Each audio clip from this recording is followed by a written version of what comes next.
कुलभाष चौधरी आगे बढ़ो, कुलभाष चौधरी आगे बढ़ो, कुलभाष चौधरी आगे बढ़ो। 26,000 वोट डाल करके उसको विधानसभा भेजा। उन्होंने क्या किया, 26,000 वोटों का सौदा कर लिया और भारतीय जनता पार्टी को वो वोट बेच दिया। चंगर के क्षेत्र के अंदर उन्होंने लूटा। मतलब लूटा, मैं ये कहता हूँ, मैं सही बोल रहा हूँ? नहीं, मेरी माता मैंने सही बोल रहा हूँ? आप लोग झांसे में आते हैं, झांसे में नहीं आते। पार्टियां हिल गई कि हमने गलत काम कर लिया इनको लेकर, अब उनके गले में हड्डी फंस गई। अब क्या करें? ऑपरेशन करें? वो हड्डी फंस गई है, ऑपरेशन करना पड़ेगा। मैं आपको दावे के साथ कहता हूँ, ये दोनों पार्टियां सोचने पर मजबूर हो जाएंगी, उसको हमें लेना ही पड़ेगा, नहीं तो हमारी दोनों पार्टियों का एक तरह जो है वो टूटने वाला है। महीने चुनावों को रहते हैं और ब्लॉक से 349 महिला मंडलों की लिस्ट लेते हैं और उनको बुलाते हैं और उनको 10-10 हजार रुपये खाते में डालते हैं। मत मेरी बहनों मत ठगो, छोड़ो 10,000 रुपये को। अब वहाँ पे मुख्यमंत्री ने घोषणा ही कर दी कि ये आपका प्रत्याशी है, इसको वोट डालो। आप बंदवा वोट रहे हैं, बंदवा वोट जानते हैं, बंदवा क्या होते हैं, लेकिन धोखेबाजों को वोट मत डालो, मत डालो। लेकिन वो फालतू का बाहर से आदमी लेकर के आगे, वो पता नहीं वो किसकी पड़ोसी आए हैं, क्योंकि हमारे यहाँ पर कांगड़ा मंडल में क्या है, कुछ एक व्यापारी लोग भी हैं, वो इसको लेकर के आए हैं। जहाँ तक हमने सुनने में आया है, वो खुद नहीं आया है, उसको कोई लेकर के आया, जिन्होंने फायदे उठा रहे हैं 5 साल में। विधानसभा क्षेत्र कांगड़ा जो कि सभी राजनीतिक दलों के लिए आज चैलेंज बना हुआ है। सूबे में भाजपा की सरकार कई नेताओं को अपने साथ मिलाने में जुटी है, तो दूसरी तरफ कांग्रेस पार्टी अपने लिए जिताऊ कैंडिडेट ढूंढ रही है। इसी कड़ी में भाजपा से रुष्ट नेताओं में जिला परिषद सदस्य कुलभाष चौधरी ने भाजपा से सीधे सीधे बगावत का रुख अपना लिया है।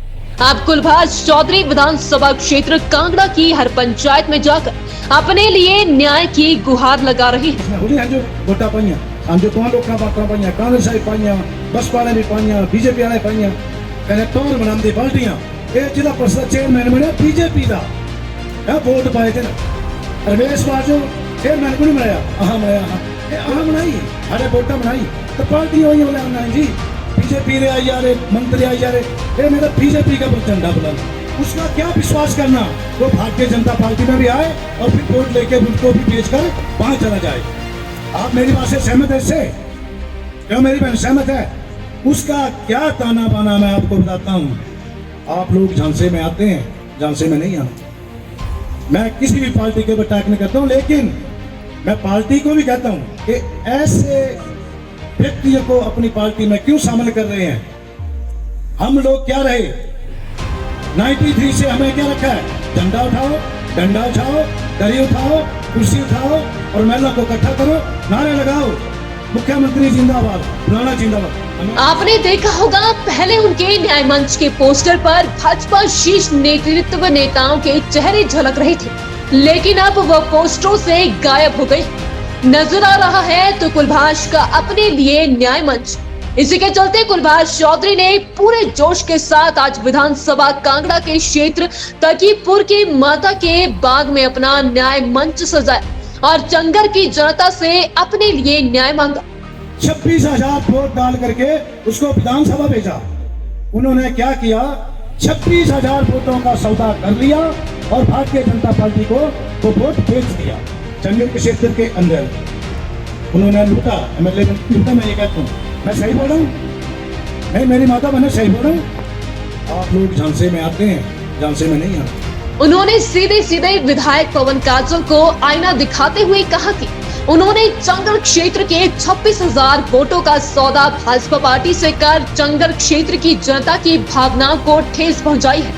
उन्होंने भाजपा शीर्ष नेतृत्व पर आरोप लगाते हुए कहा कि भाजपा पार्टी ने कार्यकर्ताओं को सिर्फ कुर्सियां, दरियां और झंडे उठाकर शीर्ष नेतृत्व की जय जयकारे करने के लिए रखा है और जो कोई कर्मठ कार्यकर्ता अपने लिए आवाज उठाता है तो भाजपा पार्टी उसकी आवाज दबाकर बाहर से किसी और को इंपोर्ट कर आम कार्यकर्ताओं के सर पर बिठा देती है।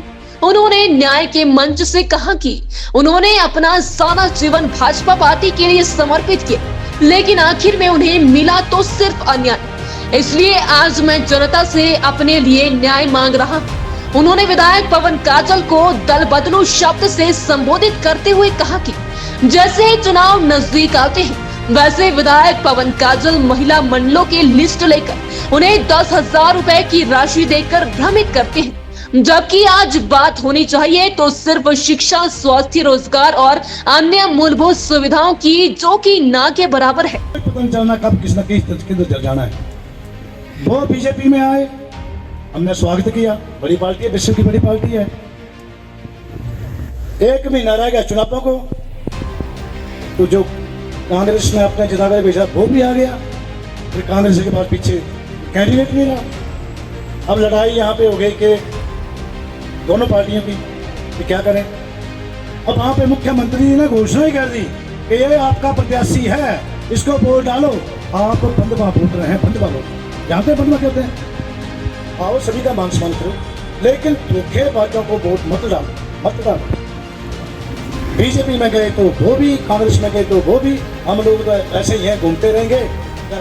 मैं किसी भी पार्टी के अटैक नहीं करता हूँ, लेकिन मैं पार्टी को भी कहता हूँ कि ऐसे व्यक्तियों को अपनी पार्टी में क्यों शामिल कर रहे हैं। उन्होंने आज विधानसभा क्षेत्र में काऊ सेंचुरी जैसे मुद्दों को लेकर भी सीधी आवाज उठाई और कहा कि मुझे मेरे भाग्य और जनता ने मौका दिया तो मैं एमएलए नहीं, जनता का सेवक कहलाऊंगा।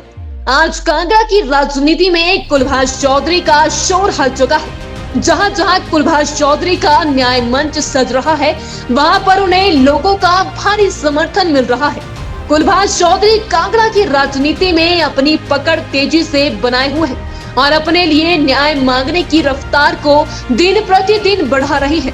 अब देखना यह है कि कुलभाष चौधरी का न्याय मंच कांगड़ा की राजनीति में क्या इम्पैक्ट डालता है। जीवन हिमाचल के लिए कांगड़ा से ब्यूरो रिपोर्ट। चिंगड़ी क्षेत्र में जैसे देखो अभी आप फसलें होती हैं, बंदर वगैरह खाए जा रहे हैं सारे। अब आरा पशुओं की तरफ किसी का ध्यान नहीं गया तक, सरकारें आई गया किसी का ध्यान। हमारी तरफ तो सारे जो आवारा पशु जितने, अरे भाई काऊ सेंचुरी, काऊ सेंचुरी, काऊ सेंचुरी लगा रखी है। काऊ सेंचुरी के लिए पैसा मंजूर हो गया, लेकिन उसका शिलान्यास कब होगा? लोगों ने फसलें बीजना छोड़ दी है। मत मेरी बहनों मत ठगो, छोड़ो 10,000 रुपए को। बुडामल ज्वेलर्स पालमपुर, भरोसा उम्र भर का।